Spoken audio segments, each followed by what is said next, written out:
Hi, everybody. Welcome to Disney Animation Studios, everybody. My name is Grace Sun, and I'm the film lead over at Facebook's Creative Shop and a member of Facebook's Scene, which is a program that we have at Facebook to support and shine a light on underrepresented filmmakers in the entertainment industry. And today, I am beyond honored to introduce you to two incredible women that we have here in conversation with us today. The first is writer and director of Frozen 2, the chief creative officer of Walt Disney Animation Studios, and Oscar-winning filmmaker Jennifer Lee. Welcome.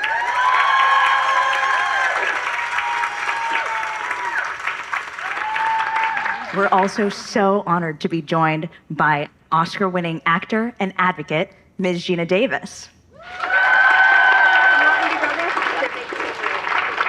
We are so honored to have you here with us today, and it is particularly exciting to be in conversation with these two in this moment, right after your second Oscar, Geena. Congratulations for your incredible and vital work with the Geena Davis Institute. And Jennifer, what an incredible opening for the premiere of Frozen 2. For those of you that don't know, it's the #1 movie in the world right now. So at the heart of both Frozen and Frozen 2, there are two incredible female protagonists at the heart of this story.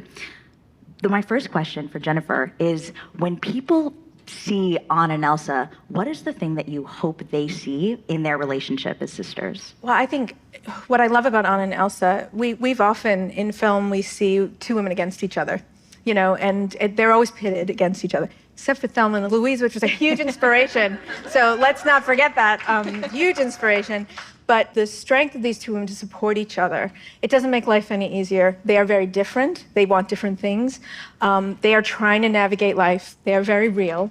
And so this inspiration of them as people that can show you ways to get through those hard times, to have the courage to be who you want to be, step into the unknown, participate in life, but do it with the support of your sister and the women supporting each other. And I just hope it's this feeling of they ring true to life, but also feel just that you don't feel alone, you feel supported, and you feel like you have the right to be a part of this world and participate with all you have. Downstairs, we were talking a little bit about how these are two sisters who really are in charge of their own fate in a truly extraordinary way. And Geena, you were really inspired by sharing animated films with your daughter when she was growing up. And I know that's one of the inspirations behind the Institute. So I was hoping you could tell us a little bit about showing her animated films and how that inspired your work. When she was about 2, I decided it's time to start showing her little kids' entertainments. And the first thing I did was start with preschool shows.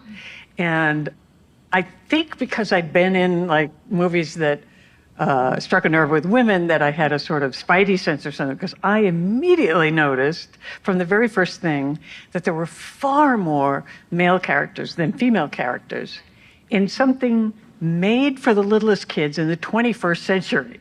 And I was horrified. And then I saw it in other, in little kids' videos. So I didn't intend to suddenly turn this into my life's mission or something, but I decided to bring it up whenever I had a meeting in the industry with a producer or a studio exec or whoever. I'd say, have you ever noticed how few female characters there are in movies and TV made for kids? And every single person said, no, that's not true anymore. It's been fixed. And very often they would name a movie with 1, maybe 2 female characters in it as proof that gender inequality was over. I couldn't really believe it, that I couldn't find even one person who said, I know. So that's when I decided that I needed the data. Oh, and I also point out that everybody was very sincere about it. Nobody was saying, oh, who cares? We care about that here. This is all we care about. We work on it so hard. So I realized this is absolutely not adding up. There's something very strange going on. So if I get the data, maybe I can go directly to the creators and share it with them. And that was my goal from the beginning with it, not to try to educate the public, but just privately say, did you happen to know? I think it seems like you guys didn't realize it. And it proved incredibly powerful because I happened upon something, first of all, that nobody realized was going on, seemingly. I couldn't find anybody else who noticed it. But then also something that data could fix, because they were so unaware when they heard the data, they were blown away, and it really like opened their eyes. And because it's people making kids entertainment, they do it because they love kids and they want to, do right by kids. So I had all those things going in my favor. And Geena, you've actually been here at Disney Animation before. So 9 years ago, Geena came and gave a talk right here. Jennifer, you were at that talk. I'm curious to know how that impacted you as a filmmaker and then now as a leader in this industry.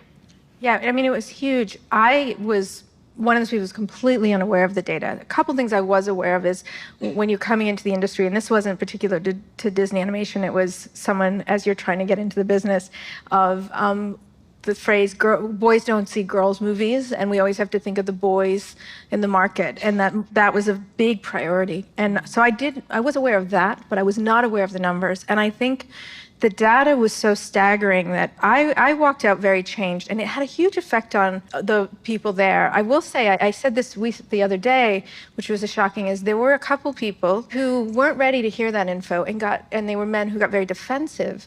And I couldn't quite understand what that was, and it was difficult to talk about because I was one of the only women in that team. So to speak up about how powerful that was, but to hear a resistance.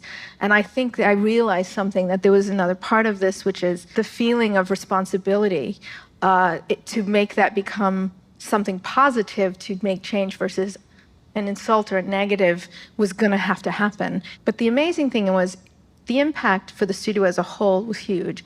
Right after that, literally 2 months later, I was working on Frozen, and no one had any problem with these two female leads. They were excited because it's like, see, this is great. This is a goal we have.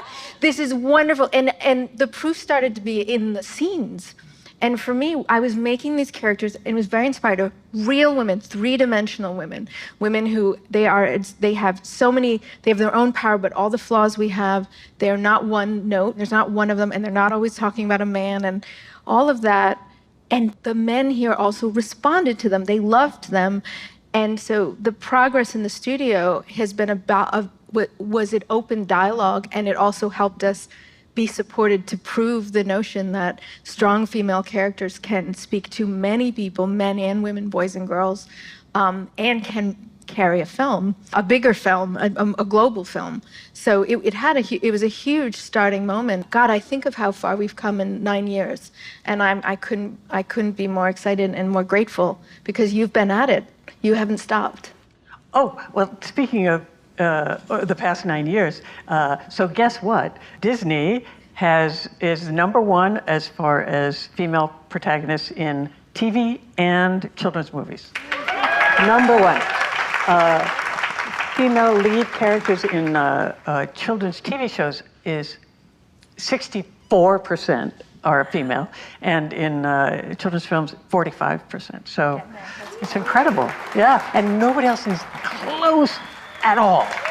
Not even close. Elsa's proud right now. She's looking on. She's going. Well, judging from some of the applause, I think we have some of those animators in the house right now. Very cool.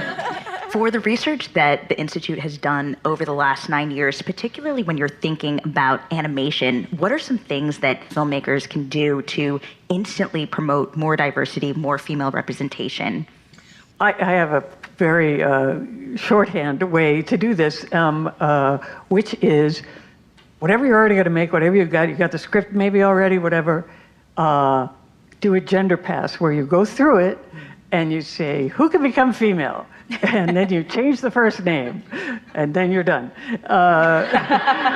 Because, I think part of the reason, and I realized also that as far as like actors of a certain age, female actors of a certain age, I think people don't think of casting women when it's the banker or the lawyer or the whatever, the cab driver. It doesn't occur, it's always, default is always male. And so just look for those characters that obviously could be either gender, could be any sort of representation, intersectional representation, and change it. And it makes it so much more colorful and more interesting. Another thing that I recommend is when you're doing this gender pass, whenever it says, it talks about a crowd scene, right in the script, a crowd gathers, comma, which is half female.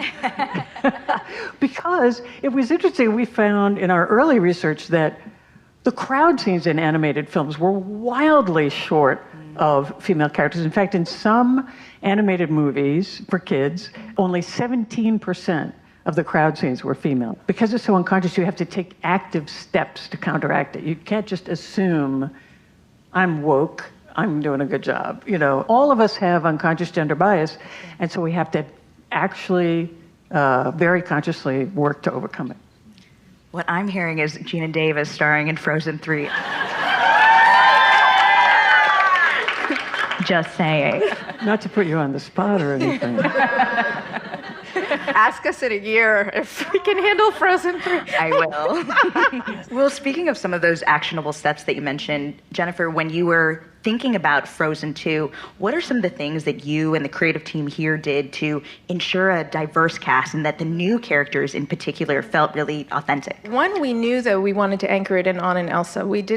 These women hadn't been together much, frankly, and they were growing, and we knew Elsa's story in particular was unresolved. And we wanted to make sure they stayed the core of this and not sort of just dazzle with a new situation, but really grow and evolve with them. But we also knew that in terms of representation on screen, it's not just women, men, people of color, and seeing yourself on screen and seeing yourself in a world that inspires you and really hearing how critical that is. And we had a Frozen 1 that it had a very moderately diverse background of Arendelle, because it was inspired by Norway. And that was for us going, but I wanted to work with Sterling K. Brown because he's amazing, but saying you can do why with diversity and with gender, and why not? And we went with the why not. And in researching enough to be responsible for, there were people of color in Norway, even though this is a fairy tale land, giving backstory and giving his own arc. And then doing that as we had an indigenous group as well. I loved the idea that Anna and Elsa and Arendelle are here for everyone, but it was a conscious choice because Frozen was Frozen, and we were evolving, and an acknowledgement of there's clunkiness too. We make mistakes, we don't do it right, but saying we can speak to our intentions, which is part of saying the more people can see themselves on screen in roles that are inspiring, the more it inspires them to do what they want to do and to participate, and it encourages us to not have these unconscious biases that we do.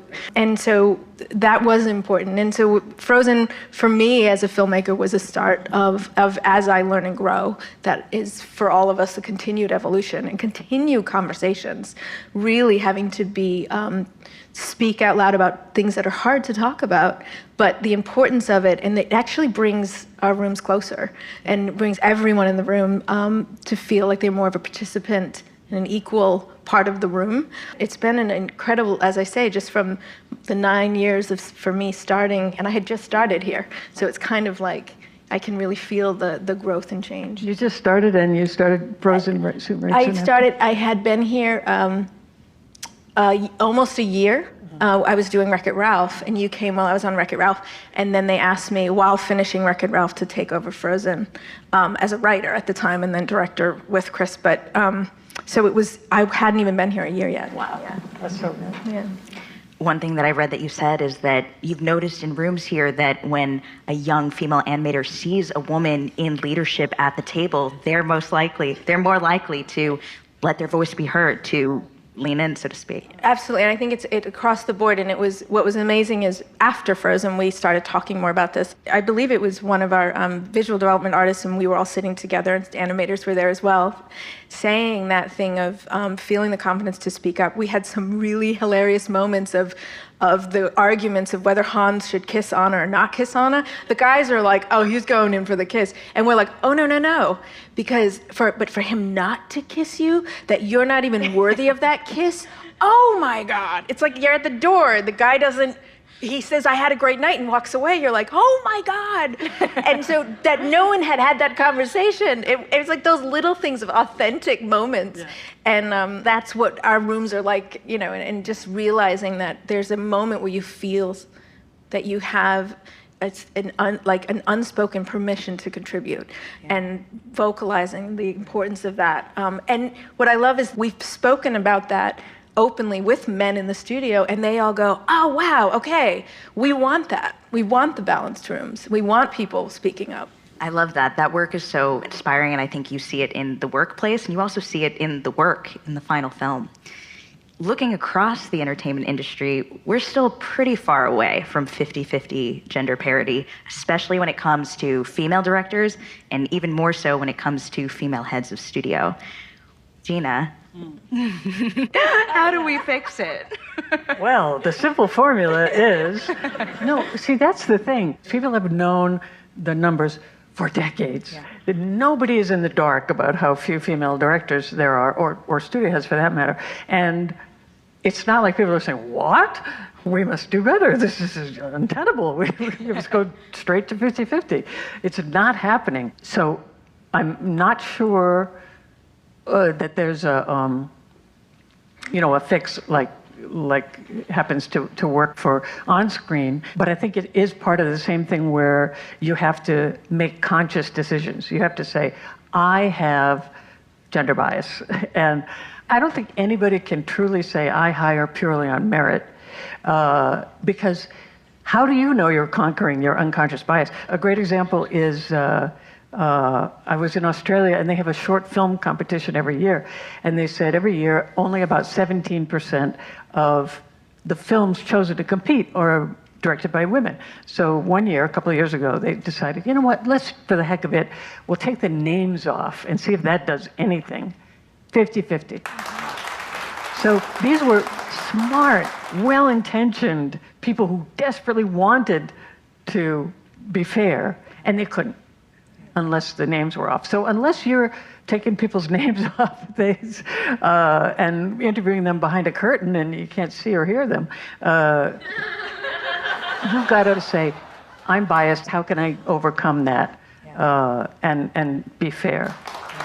Well, you have a whole range of people in the room today. You have animators, you have filmmakers, you have executives, you have audience members. We have at least one sixth grader somewhere. If you were to give one actionable item for people in the room to do, looking into 2020 as we try and get to that gender parity, do you have one thing that is your main ask?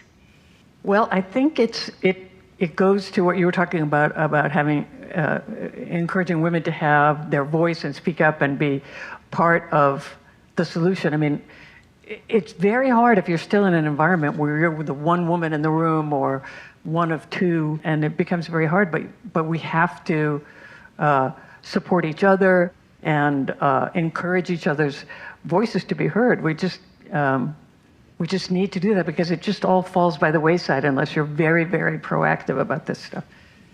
Yeah, and I think there's a piece of it too that we can't ignore, and not that we want to, but can't, which is also the equation of for us, men wanting this too, is critical. And what we have to balance is when we say equality does mean the greatest candidate for the job, and it isn't excluding men, because you're not going to make progress that way, and I also think it isn't fair. But having dialogue that acknowledges certain things, as you said, talent is universal. It knows no gender, it knows no race, talent is everywhere. Access and to the places where people see your talent, opening up how you look for that talent, recognizing women often interview differently than men. What are the true qualities needed for the job? Those dialogues are critical, and I think they can only happen if it's also inclusive of men in saying, this isn't to exclude you, this is to say we're in this together, and to always know the right person for the job gets the job, but you have to be open to looking for talent in new ways. That is fair. It's not fair to say, you don't get it because I want a woman who's not as talented. not that that happens. People think that happens. It's not how it works. But it is about being able to have the dialogue to say, to do what's best for all of us, the more balanced the rooms are, the better we're going to be. And making sure that the talent that is the best for us is being found.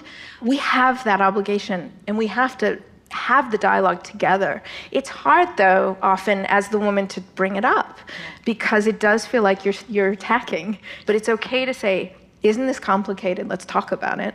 Because I'm in a studio that is, pushing towards balance and is going to take time to get there, and yet we are all talking openly together, and I am in a room where we can talk about it and they don't feel threatened. They want to ask questions. It took a lot to get there, of us having the courage to say, I know this is complicated, but can we talk about it? Mm-hmm. And it's with women, but it's also with men, because I think, to your point, is like there's a reason the needle hasn't moved, and I'm like, because I don't think we can solve it alone. I feel sure that I read recently that Bob Iger announced that 40% of the upcoming, so it's 4% in the general industry of directors and 40% at Disney. So, I mean, I used to... You can clap for that. And highest number of female leads in TV and movies. So I used to never single anybody out because it seemed, when I started 15 years ago, everybody was at the same place and it didn't make sense. But now I always say, Disney's doing the best. If people, and I said from the beginning, if Disney changes, everybody else will.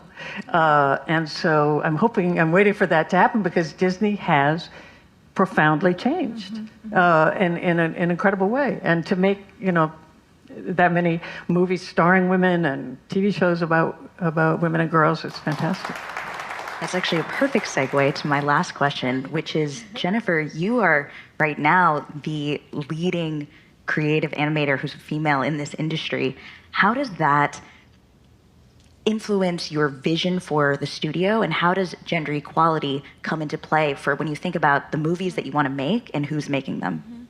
It's a lot to think about. I mean, on a day-to-day basis, I'm thinking about we're in those rooms trying to solve story problems and help each other navigate. These movies are hard to make, and that's number one priority. And it's a lot. But I think one of the benefits I have worked with almost everyone in the studio. We know each other. We can have real conversations. I can talk about goals and then invite questions. I think that there is that thing of, because I have been in the situation of assumptions being made about me as a woman, and not necessarily here, just in general, I know what that feels like. And I do have that opportunity to say, have we looked this way? Have we tried this way? And, I'm proud I was the first woman to direct a Disney animated feature film.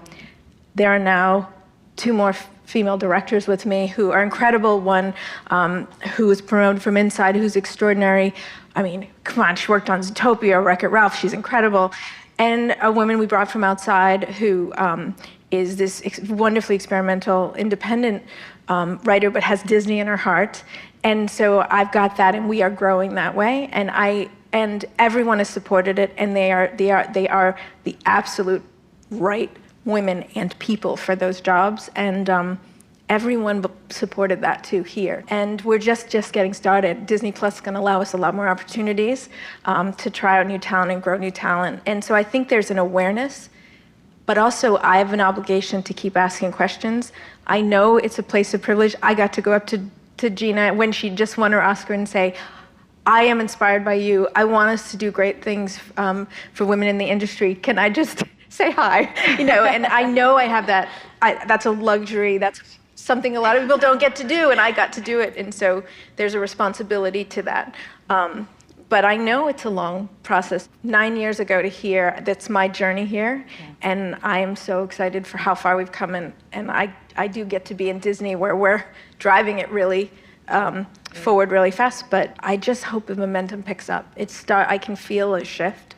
Yeah. It keeps going. I agree. I had another idea for when you ask what could people do. The Disney company is so huge in so many different areas that when you just said in-house, that you could help train women to be directors and raise them up within Disney, because give them episodes of kids' TV shows or something, give them things to practice on and grow your own talent. I think that would be an incredible thing to do.